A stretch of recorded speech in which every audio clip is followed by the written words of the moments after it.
Hi guys, we're back again today with another reaction video. We're checking out another oversimplified video, and this time we're checking out Cold War Part 1, and Wednesday we're going to do Part 2 as well. So before we do start, don't forget to subscribe if you haven't already. Click that bell button to get notified whenever I do upload a video. So guys, let's check this out. I've decided that in order to sell more merch, I should do a face reveal wearing some of it. So are you ready? Yes. Here we go. Oh. Boom. New Minimalist and Cold War I merch knew available it. now. And get the new limited edition I Churchill knew he character wasn't gonna pin before it show sells his out. With face. more characters coming in the future. Link in the description down below. The year is 1917. Fighting rages on the Eastern Front of the First World War. Both Germany and Russia are on the brink of collapse. Soldier, I need you to bring me this man. Got it. Found him, sir. Who is that? No, not Lenin. Oh. Lenin, the Russian communist. Oh. What? Why would I need a beetle? Lenin, the Russian communist. He was exiled to Switzerland. Wait, You know what? wait. I'll do it myself. Why would I need a beetle? That's so funny. And he has... Who wants to Does he have the Beatles in the background? Oh, this is so funny. start a revolution?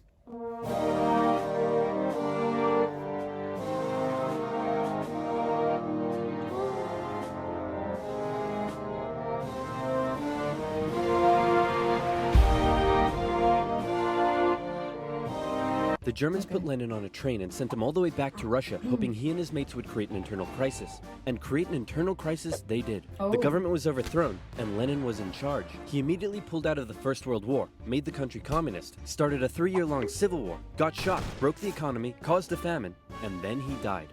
On his deathbed he said, "Hey man, tell whoever's in charge of giving people jobs not to let that jerk Stalin become the next leader." By the way, who did I put in charge of giving people jobs? That would be Stalin, sir. Oh, forget it.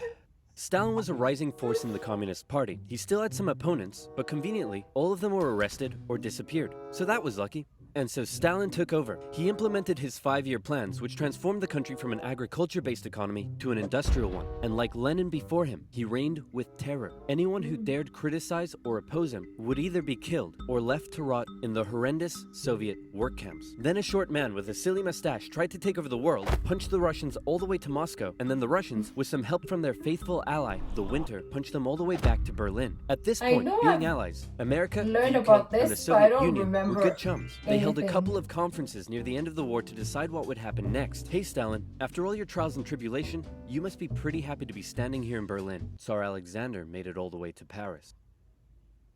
Hey, just give me a second. Hey man, I think something's up with Stalin. I know, right? What should we do? Shall I tell him about the bomb? Oh gosh. Yeah, tell him about the bomb. That will scare him. So, we got this crazy new big A-bomb that can destroy an entire city in one go. Yes, my spies told me already. Oh. Oh wait, I meant to act surprised. Wow, that's amazing. He already knew. How? Am I sure I want to send nuclear secrets via unsecure public coffee shop Wi-Fi? Am I ever? He's gonna... Use a VPN. I- And speaking of I VPNs, knew it. He was if, gonna... like me, you take internet safety I serious, knew prevent it. with over 5, and it's simply allowing you to access stratified video that for some NordVPN. mobile Check it out. 5% off. On It's his channel. NordVPN. Oh yeah. Does the A stand for atomic or ass? Then America Both. dropped their big A-bomb on Japan, and World War II officially came to an end. Hooray, we won! Okay, so now it's time to establish the New World Order. Stalin, you're in charge of Eastern Europe. Now, we want you to let them all hold elections. Oh yes, of course, elections. And these elections will be free and fair, right? Oh yes, certainly, free and fair. sure. Definitely free and fair. Communist, communist, communist, communist, communist, communist. If that's not free and fair, I don't know what it is. throughout Yeah, Eastern exactly. Europe, Me too. Soviet Yeah. puppet governments were established as a buffer zone Gosh. between the USSR and the West, with Churchill proclaiming an Iron Curtain had descended across the continent. The relationship between the old allies was deteriorating fast. Over the next few years, the British intervened in the Greek Civil War to prevent a communist takeover. In Turkey, the Russians began demanding more control of Turkey's sea access routes, which prompted the US to send their largest battleship to Turkey for a friendly visit. After Oh. World War II, Iran was now occupied by both the Soviets and the British, with an agreement to both pull out once the war was over. The British pulled out. Stalin was like, you know what? I think I might stick around. All in favor of kicking Russia out of Iran? You want to know something? you guys suck. Pressure from the UN forced the Soviets to leave, and with the establishment of NATO, the Soviets had no doubt that the West was out to encircle and destroy them. And America announced the Truman Doctrine, in which they basically said, those guys are not cool, cannot be trusted, and we will do everything we can to prevent the spread of communism around the world. Many view this moment as the official declaration of the Cold War. Uh-oh. In Europe, everyone was living in a post-apocalyptic void brought on by the Second World War. Cities reduced to rubble, not enough was living in a post-apocalyptic void brought on by the Second World War. Cities reduced to rubble, not enough food. It was terrible. Okay. This is great. The more they suffered, the more likely it is they'll turn to communism. Dude, you're really messed up. What's wrong with you? My father used to punish me severely. America realized what was going on and quickly made a move. Under the Marshall Plan, they sent $12 billion to Western Europe for its economic recovery. The countries of Stalin's Eastern Bloc looked on with envy. Hey, Czechoslovakia, you want to come get some economic aid? Yeah, but I have to check with my mom first. Oh, gosh. Sorry, America. I can't can't come. yeah. This was a full-on economic battle raging between capitalism and communism in Europe. If the Western nations developed faster and better than the East, that would be a defeat for Stalin. So he set up his own rival economic recovery plan, which he called Comecon, and he also set up Cominform, which gave him more political control over the Eastern Bloc. But nowhere did this economic battle rage harder than in the city of Berlin. Caught over 100 miles behind Soviet lines, the city had been divided up between the Allies, and the western segments were still under Western control. East Berliners could travel freely to West Berlin, see the economic prosperity and think, maybe this communism thing ain't so great after all. I'm gonna have fun tonight. What's this? You're home late. Oh, Stalin. I was just out with my friends. Friends? You stink of capitalism! You're out engaging in imperialist debauchery again! I swear, Ivan, I can't keep doing this. Stalin wanted the West out, so he said, hey, guess what? I'm blockading all of your supply routes to West Berlin. What are you gonna do about it? I suppose we'll just fly the supplies in.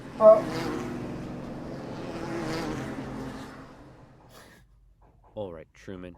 You win this round. The Berlin airlift was an incredible undertaking and a major success for the Western Allies, and Stalin ended his blockade of West Berlin. His aggressive actions worried the West, but not as much as this did. What?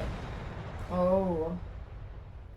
The Soviet Union had developed their very own atomic bomb. The USA no longer had a nuclear monopoly. The world now knew that if a major war broke out between the two superpowers, it would be more destructive than anyone could imagine. So it was comforting when Stalin came out and said that war between the Soviet Union and the West was unlikely. Okay. Oh, wait, inevitable. He said it was inevitable. Hey, you know who I haven't checked in on in a while? My good friend China. Whoa! What happened to you? What happened to them was a full-blown civil war that had been going on since 1927. The People's Liberation Army, under the leadership of Mao Zedong, successfully defeated the Republic of China, who fled to Taiwan. The now communist China and the Soviet Union signed a mutual defense treaty. This was terrible news for the West. But wait. There's more. After the Second World War, Korea was divided along the 38th parallel. In the north, the Soviets set up a communist regime. In the south, America set up an anti-communist regime. Both were led by very sweet-looking old men, but don't let that deceive you. They were both ruthless dictators, and both dreamed of reuniting Korea under their own regime. Now that he had the bomb, Stalin was feeling a little more cocky, and he finally gave Kim permission to attack. The North launched a surprise invasion of the South on June. Cocky, and he finally gave Kim permission to attack. The North launched a surprise invasion of the South on June 25th, 1950. With Soviet aid, the North Koreans steamrolled through, taking Seoul in just 3 days and replacing one ruthless dictator with another. The UN were freaking out and quickly created an emergency force made up of troops from 16 countries to defend the South. The West still held Busan and made landings at Incheon near Seoul. They pushed the North Koreans out of Seoul, replacing the ruthless dictator that had replaced the first ruthless dictator with the same ruthless dictator that had previously been replaced by the new ruthless dictator. And the West then continued all the way up the Korean Peninsula. At this point, China was getting worried that the UN may just keep going. The US had sent this guy to lead the operation. After winning the Pacific Theater of World War II, General Douglas MacArthur's head was big and his balls were bigger. He reassured President Truman that there was absolutely no way at all that the Chinese would ever get involved. Meanwhile, 500,000 Chinese troops were crossing into Korea. Nuke 'em. No. Nuke 'em. No. Ah, come on. You're fired. The US considered the nuclear option, but now that the Soviets also had the bomb, they didn't want to risk all-out global destruction. The communists pushed the West right back almost to the exact same spot they had all started from, and they ended up in a stalemate, where they remained until both sides finally agreed to work towards a peace settlement in 2018. Back in America, Americans decided they wanted a new president who would be tough on communism, so they elected famed World War II General Eisenhower, who is really hard to draw. It's 1953. Hey, Stalin. How you doing? Oh.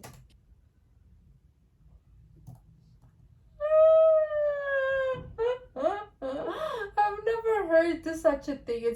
Somebody's really hard to draw, especially if you are an artist, like a person who draws, and you feel like somebody's hard to draw.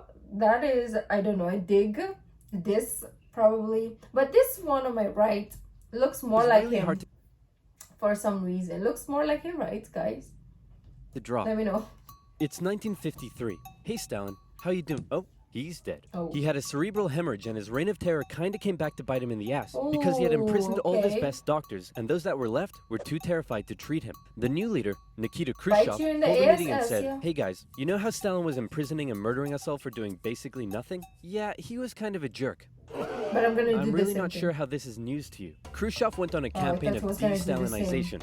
Statues of Stalin were taken down, Stalingrad was renamed, and Khrushchev announced that he wanted the Soviet people to be happy and would allow greater freedom in the Soviet Union. So how did that work out? Well, an uprising in East Germany was brutally suppressed, a revolution in Hungary was brutally suppressed, and demonstrations in Poland were brutally suppressed. Although he did finally allow some mild reforms. Back in the Soviet Union, he permitted more cultural expression, but then began banning stuff based on his own personal taste. Modern art looks like a child urinated on a canvas. Banned. Jazz music sounds like the feeling of needing to fart. Banned. Your poetry is really depressing. How could anyone in the Soviet Union be depressed? You're banned. So basically, he came in and is like, "Oh, do your thing, express yourself, be yourself, but I don't like you. You. Be like me." Okay, I had hopes, but never mind. And Khrushchev wanted the Soviet people to be happy, but not like that, or that, Why are people or so selfish? Young people began enjoying abhorrent Western pop culture. Son, remove that disgusting imperialist apparel at once. Shut up, Dad. You can't tell me what to do. Well, would you look at that? Imagine all this right now, right? In our day and time. It's not gonna fly, because even if you open your mouth and say something mildly, I don't know, people are gonna say shimankles about you, right? Like, Turns out he can tell me what to do. The West had initially liked the cut of Khrushchev's jib, but world events soon soured relations even more. The two sides were spying on each other a whole lot throughout the Cold War. The KGB had spies and informants in nearly every aspect of Western life and government, so much so that whenever the US tried to send spies into the Soviet Union, the KGB were usually ready to arrest them on the spot. Members of the Manhattan Project aided the Soviet Union in acquiring the bomb. Some American officials believed they were on the wrong side. I'll sell you 3 secrets for $5 million. Okay, go ahead. The Allies are digging a tunnel under East Berlin to tap your communications. There's an American agent living at this address in Moscow, and sometimes, when I'm home alone, I like to put on my wife's dresses, sit in the corner, and cry for hours. TMI. Move on. Very interesting. In America, fear took hold during the Red Scare and the McCarthy trials. American values imploded as fear of communism collided with freedom of thought and expression, and communist kind of became a buzzword thrown around to describe anything people didn't like. Hollywood? Communist. Your next door neighbor's dog? Communist. When the grocery store cashier asks if you need a bag when you clearly can't carry 10 tubs of baconaise in your hands, communist. But one area in particular where the US had an edge over the Soviet Union was in its espionage technology. In particular, U-2 spy planes flew across Russia carrying out surveillance from the skies. There was a nasty incident. I don't know. I think I did react to it on this channel. I don't remember if it was oversimplified, but we learned about this. In 1960 then, when one was shot down and Khrushchev was furious. Who the hell is this? He's a high-altitude weather enthusiast who flew off course. Okay, that sounds plausible. Wait a minute. Why does he have a gun and a poison needle? Because he's a very naughty high-altitude weather enthusiast. But much to America's concern, the Soviet Union appeared to be ahead in the space race. Everyone freaked out when Russia launched the world's first satellite, and then they actually sent a man into space. Even worse, there also appeared to be a missile gap in the Soviets' favor, and Khrushchev was so confident that he even allowed the US to set up a technology exhibit in Moscow, attended by a certain vice I can't with oversimplified. You're so funny. Just imagine this was literally the way they did it before. Imagine they actually made this huge spoon that launches people to space. Oh my gosh, that is so funny. Man into space. Even worse, there also appeared to be a missile gap in the Soviets' favor, and Khrushchev was so confident that he even allowed the US to set up a technology exhibit in Moscow, attended by a certain Vice President Richard Nixon. Check this out. We have color TV. Yes, but we've been to space and can obliterate you with our massive nuclear arsenal. Look at my fidget Check out this spinner. vegetable peeler. Tensions increased further when both sides upgraded their atomic bombs to hydrogen bombs. And after West Germany was allowed to join NATO in 1955, Khrushchev set up the defensive Warsaw Pact, strengthening the military ties between the Soviet Union and its satellite states. In 1960, Americans decided they wanted a new president who would be tough on communism, so they elected John F. Kennedy. The Soviet Union was advancing its technology, but it was also bleeding its coffers dry, and all of the money was going towards the military, not the people. Life under communism was still as hard as ever, and Berlin remained a thorn in the Soviet side. The contrast between the economically prosperous West and the struggling East was clearer day by day, and East Berliners were still able to freely travel to the West. Now, many of them were deciding to stay there. Millions defected to West Germany via West Berlin, causing Eastern factories to lose workers and taking a heavy toll on the economy. Soviet leaders decided this couldn't continue any longer. First, Khrushchev tried this: leave West Berlin, or else. Or else what? Or else I'll be really mad at you. Yeah, no, we're gonna stay. Listen, man, West Berlin is ours, East Berlin is yours. That's just how it is. Kennedy felt pretty good about his show of American resolve. But wait a second, did you catch that? Let's replay it. East Berlin is yours. Oh. Kennedy just told Khrushchev that the USA wouldn't interfere in what the Soviets did with their section of Berlin. So Khrushchev came up with a new idea. We're gonna build a wall, and it's gonna be a big, beautiful wall. That's why and we it's have gonna the keep out all the Berlin Mexicans. Wall, right? It's gonna keep in these Berliners. Oh, sorry. It's gonna keep in all the Mexicans. On August 13th, 1961, Berliners woke up to find their city divided into two, with barbed wire and guards blocking the border between East and West. Over time, a wall was constructed throughout the city. Families were torn apart. Thousands would risk their lives escaping over the wall, and hundreds would die trying. To the despair of Berliners, the West were unable to do anything about it. But the wall did put on full display the failure of the communist system. As Kennedy said, democracy is not perfect, but we have never had to put a wall up to keep our people in. As part of the agreement between the two sides, US diplomats were still allowed to travel to East Berlin, but suddenly, East Berlin crossing guards started giving them the business, and Kennedy was like, nah. In October, the US rolled tanks up to the crossing point at Checkpoint Charlie as a show of strength. The Soviets did the same, and the two were in a standoff. They stayed like that for 16 hours, and the world braced for nuclear Armageddon. Thankfully, though, Kennedy called Khrushchev directly and was like, hey man, this is getting way too hot. How about you back your tanks up by an inch and we'll do the same? Sounds good. Okay, how about you back your tanks up by another inch and we'll follow suit? Alright, hey, you want to do another inch? And they both very slowly inched away from the apocalypse. Phew, let's hope that's the biggest crisis of my presidency. Nope. It wasn't. Nope, it wasn't. Definitely not. But that was a very intriguing. Oversimplified. Props to you, whoever you are. You got us in the beginning by saying you're gonna do a face reveal, but you didn't. But anyways, a lot of history, a lot of information, a lot of educational things that we learn from this channel, as well as having fun while doing so, right? So we're gonna go to episode 2, which you're gonna see on Wednesday. Thank you guys for joining. If you like this video, don't forget to give this video a thumbs up, subscribe if you haven't already. I'll see you in the next video. Bye.